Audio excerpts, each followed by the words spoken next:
ബബിൾക്കൊക്കെ എറിഞ്ഞ വ്യക്തിയില്ലേ, അത് ഡിസിപ്ലിനറി കമ്മിറ്റിയിലെ അംഗമാണ്. അങ്ങനെയിരിക്കെ അവന്റെ അടുത്തൊക്കെ നീ വഴക്കിന് പോയിട്ടുണ്ടായിരുന്നത് കൊണ്ട് തന്നെ നമുക്ക് എന്തായാലും എട്ടിന്റെ പണി കിട്ടുമെന്നൊക്കെ പറഞ്ഞുകൊണ്ട് സെഹുണ് നിൽക്കുമ്പോഴത്തേക്കുമാണ് നമ്മുടെ സ്റ്റഡി ഗ്രൂപ്പിലെ ഒരു അംഗത്തെ ഉപദ്രവിക്കുവാനായിട്ടൊക്കെ ശ്രമിച്ചിട്ടുണ്ടെങ്കിൽ എനിക്കത് കയ്യും കെട്ടി നോക്കി നിൽക്കുവാനായിട്ട് സാധിക്കുകയില്ല എന്നൊക്കെ ഗമൻ പറയുന്നത്. ജീവു ഇതുവരെയായിട്ടും സ്റ്റഡി ഗ്രൂപ്പിൽ ചേർന്നിട്ടില്ലെങ്കിൽ പോലും ഗമൻ ഇപ്പോൾ തന്നെ അവളെ ഒരു അംഗമായിട്ടൊക്കെ സ്വീകരിച്ചു കഴിഞ്ഞിരിക്കുന്നു. അപ്പോഴാണ് അവിടെ ഹീവോൺ കൂടി എത്തുന്നത്. ഹിവോൺ ആയിരുന്നു ജീവന്റെ പേരിൽ സ്റ്റഡി ഗ്രൂപ്പിൽ ചേരുവാനായിട്ട് ആഗ്രഹമുണ്ടെന്നൊക്കെ പറഞ്ഞ് കൊടുത്തിട്ടുണ്ടായിരുന്നതെന്നൊക്കെ ഹിവോൺ തുറന്നു പറയുകയാണ്.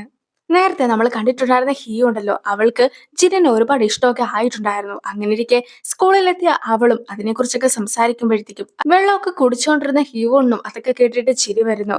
ഈ ഒരു സമയം മുതലേ അവളെ ടാർഗറ്റ് ചെയ്യുകയായിരുന്നു യഥാർത്ഥത്തിൽ ഹിയും ടീമും. പക്ഷെ അന്ന് ഹീവോന്റെ കയ്യിൽ നിന്നും പണമൊക്കെ തട്ടിക്കൊണ്ട് ഹീ പോകുവാനായിട്ടൊക്കെ തുടങ്ങിയ സമയത്ത് ജീവു ആയിരുന്നു അവളെ തടഞ്ഞിട്ടുണ്ടായിരുന്നത്. പിന്നീട് ഹിയും ടീമും എന്നെ എപ്പോഴൊക്കെ ഉപദ്രവിക്കാനായിട്ട് ശ്രമിച്ചിട്ടുണ്ടോ അപ്പോഴെല്ലാം തന്നെ എന്നെ ജീവവും രക്ഷിച്ചിട്ടൊക്കെ ഉണ്ടായിരുന്നു എന്നൊക്കെ ഹിവോൺ പറയുമ്പോഴത്തേക്കും ഈ ഒരു കാരണം കൊണ്ടായിരിക്കും ഇപ്പോഴും ജീവുവിനെ അവർ ബുള്ളി ചെയ്തുകൊണ്ടിരിക്കുന്നതെന്നൊക്കെയാണ് കാമനും സെഹോണും വിചാരിക്കുന്നത്.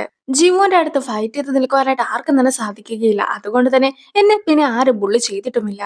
ഞാൻ അറിഞ്ഞത് വെച്ചിട്ടാണെങ്കിൽ എന്തോ ഒരു ഡെലിവറി ജോബ് ഒക്കെ ചെയ്യുകയായിരുന്നു ഹിനുവും. അങ്ങനെ ഇരിക്കെ അവനൊരു ആക്സിഡന്റ് ഒക്കെ സംഭവിച്ചു.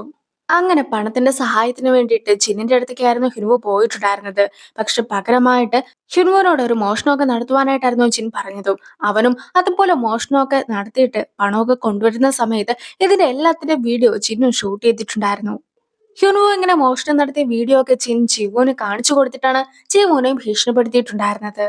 ജീവോനും ഹ്യുനുവിനെ അത്രയ്ക്ക് ഇഷ്ടമില്ലെങ്കിൽ പോലും അവളുടെ ഫാമിലിയിൽ ഇപ്പോൾ ഹ്യുനുവോ മാത്രമേ ജീവിച്ചിരിക്കുന്നുള്ളൂ. അതുകൊണ്ട് തന്നെ ആ ഒരു ഭീഷണിക്കൊക്കെ വഴങ്ങിയിട്ട് അവർ പറയുന്ന പല കാര്യങ്ങളും ജീവോന് ചെയ്തു കൊടുക്കേണ്ടതായിട്ടും വന്നിട്ടുണ്ടായിരുന്നു. അങ്ങനെയാണ് അവളെയും ബുള്ളി ചെയ്യുവാനായിട്ട് തുടങ്ങിയിട്ടുണ്ടായിരുന്നതെന്നൊക്കെ ഇപ്പോൾ ഹീവോണും പറഞ്ഞൊക്കെ കൊടുക്കുന്നു. ഇത്രയും കാലമായിട്ട് ജീവു എന്നെ ഒരുപാട് രീതിക്കൊക്കെ സഹായിച്ചിട്ടുണ്ടായിരുന്നു. എന്റെ അച്ഛന് ട്രാൻസ്ഫർ ഒക്കെ ആയിട്ടുണ്ട്. അതുകൊണ്ട് തന്നെ എനിക്കും അച്ഛന്റെ ഒപ്പം പോകണം. സോ അധികം കാലം ഞാൻ ഇവിടെ ഉണ്ടാവുകയില്ല. പോകുന്നതിന് മുമ്പായിട്ട് ശിവോന് വേണ്ടിയിട്ട് എന്തെങ്കിലും ചെയ്യണമെന്ന് എനിക്ക് ഒരുപാട് ആഗ്രഹമുണ്ട്. നിങ്ങൾ എങ്ങനെയെങ്കിലും ഹ്യുനുവു മോഷണം ചെയ്യുന്ന ആ ഒരു വീഡിയോ ഒക്കെ ഡിലീറ്റ് ചെയ്യണം. അത് ഡിലീറ്റ് ഒക്കെ ചെയ്യുകയാണെങ്കിൽ സ്റ്റഡി ഗ്രൂപ്പിലെ അംഗമായിട്ടൊക്കെ ഞാനും ജീവനെ കൊണ്ടുവരാമെന്നൊക്കെ അവളും പറയുകയാണ്. ഹീവോന്റെ അടുത്ത് സെഹ്യുണും ഒരു ക്രഷൊക്കെ തോന്നുന്നു. അതുകൊണ്ട് തന്നെ അതിനെ സമ്മതിക്കുകയാണ് സെഹ്യുണും. ഡിസിപ്ലിനറി കമ്മിറ്റി റൂമിലൊക്കെ ആയിരുന്നു യഥാർത്ഥത്തിൽ ഇതിന്റെ വീഡിയോ ഒക്കെ സൂക്ഷിച്ചു വെച്ചിട്ടുണ്ടായിരുന്നത്. പക്ഷെ അവിടുത്തെ മറ്റ് രണ്ട് അംഗങ്ങൾ വന്നിട്ട് രഹസ്യമായിട്ടൊക്കെ അത് എടുക്കുവാനായിട്ട് ശ്രമിക്കുന്നുണ്ടെങ്കിലും കൃത്യമായി തന്നെ ചിരന്റെ മുമ്പിൽ തന്നെ പോയി അവരും പെടുന്നു. സ്കൂളിലെ മോശപ്പെട്ട കുട്ടികളെയൊക്കെ നിലയ്ക്ക് നിർത്തുവാനായിട്ടായിരുന്നു ഇതുപോലൊരു ഡിസിപ്ലിനറി കമ്മിറ്റിയൊക്കെ രൂപീകരിച്ചിട്ടുണ്ടായിരുന്നത്. അതിലുള്ള ആൾക്കാരും കുട്ടികളാണെന്ന് പോലും നോക്കാതെയൊക്കെ ആയിരുന്നു ഓരോരുത്തരുടെ അടുത്തും പെരുമാറിയിട്ടുണ്ടായിരുന്നത്. ശരിക്കും പറയുകയാണെങ്കിൽ ഗുണ്ടകളുടെ ഒരു ഗ്യാങ് ഒക്കെയാണ് അത്. അങ്ങനെ ഇരിക്കെ അവിടെ പോയിട്ട് വീഡിയോ ഒക്കെ ഡിലീറ്റ് ചെയ്യുക എന്നത് സിമ്പിൾ ആയിട്ടുള്ള ഒരു കാര്യമല്ല എന്നൊക്കെ സെഹ്യുണും പറഞ്ഞു കൊടുക്കുന്നു. ജിന്നും വീഡിയോ എടുത്തിട്ടുണ്ടായിരുന്ന അവർക്കിട്ട് രണ്ടു മൂന്ന് ഇടിയൊക്കെ കൊടുത്തിട്ട് ആ ഒരു വീഡിയോ ഒക്കെ കൈക്കലാക്കി അതിപ്പോൾ യൂട്യൂബിൽ ഇടുവാനായിട്ടൊക്കെ പോവുകയാണ്. ഈ ഒരു വീഡിയോ എല്ലാവരും തന്നെ കണ്ട് കഴിയുമ്പോഴത്തേക്ക് ഹിനുവു തെറ്റൊക്കെ ചെയ്തിട്ടുള്ളത് കൊണ്ട് തന്നെ അവന് ജുവനൈൽ ഹോമിലേക്കൊക്കെ മാറ്റുന്നതായിരിക്കും. അപ്പോൾ ജീവു ഒറ്റയ്ക്കാകും. ഈ ഒരു സമയം മുതലാക്കിക്കൊണ്ട് അവളെ ആക്രമിക്കാമെന്ന രീതിക്കൊക്കെയാണ് ജിൻ സംസാരിക്കുന്നത്.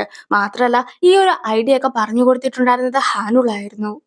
പക്ഷെ അവർ ഈ സംസാരിക്കുന്ന എല്ലാ കാര്യങ്ങളും അവിടുത്തെ ഒരു അലമാരയിലൊക്കെ ഇരുന്നുകൊണ്ട് ഗാമനും കേൾക്കുന്നുണ്ട്. ഹിനു എന്തുകൊണ്ടാണ് സ്കൂളിൽ വരാത്തതെന്നൊക്കെ ലീ ഹാനുളിന്റെ അടുത്ത് ചോദിക്കുമ്പോഴത്തേക്കും ഹിനു ജിനിന്റെ കയ്യിൽ നിന്നും കുറച്ച് പണമൊക്കെ കടം മേടിച്ചിട്ടുണ്ടായിരുന്നു. ചിലപ്പോൾ അത് കൊടുക്കുവാൻ കഴിയാത്തത് കൊണ്ട് തന്നെ അവനും ഓടി രക്ഷപ്പെട്ടതായിരിക്കാമെന്നൊക്കെ ഹാനുളും പറയുകയാണ്.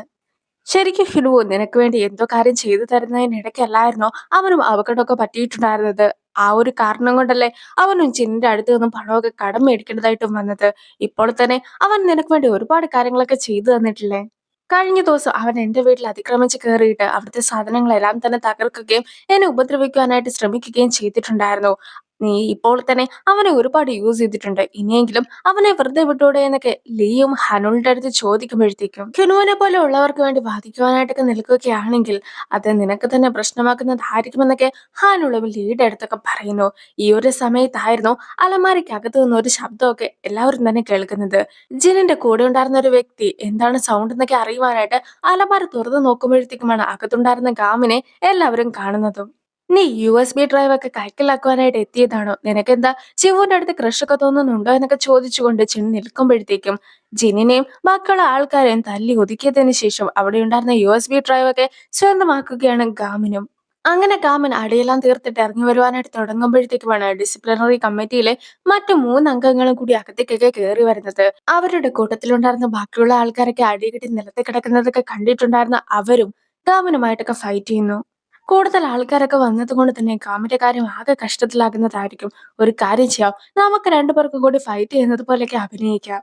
നീ എന്നെ രണ്ട് ചീത്തയൊക്കെ വിളിക്കണം. അതൊക്കെ കേട്ട് കഴിഞ്ഞിട്ടുണ്ടെങ്കിൽ ഡിസിപ്ലിനറി കമ്മിറ്റിയിലെ അംഗങ്ങളൊക്കെ വന്നിട്ട് നമ്മളെ പിടിച്ചു മാറ്റുവാനായിട്ടൊക്കെ ശ്രമിക്കും.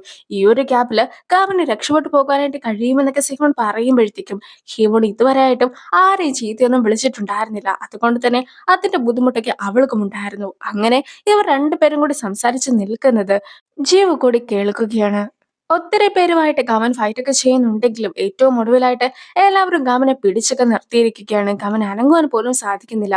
എങ്കിൽ പോലും അവന്റെ കയ്യിലുണ്ടായിരുന്ന USB ഡ്രൈവ് ഒക്കെ അവനും ആർക്കും കൊടുക്കാതെയൊക്കെ പിടിച്ചു വെച്ചിരിക്കുന്നു.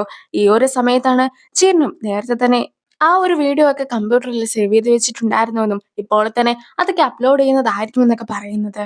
നടന്ന കാര്യങ്ങളെല്ലാം തന്നെ സെഹിണും ഹീവോണും കൂടി ചേർന്നിട്ട് ജീവനും പറഞ്ഞൊക്കെ കൊടുക്കുകയാണ്. അത് കേട്ടിട്ടുണ്ടായിരുന്ന ജീവവും ദേഷ്യപ്പെടാതെ നേരത്തെ തന്നെ ഞാനും ഡിസിപ്ലിനറി കമ്മിറ്റിയിലൊക്കെ ചെന്നിട്ട് അവർക്കിട്ട് ഒരു ഇടിയെങ്കിലും കൊടുക്കേണ്ടതായിരുന്നു.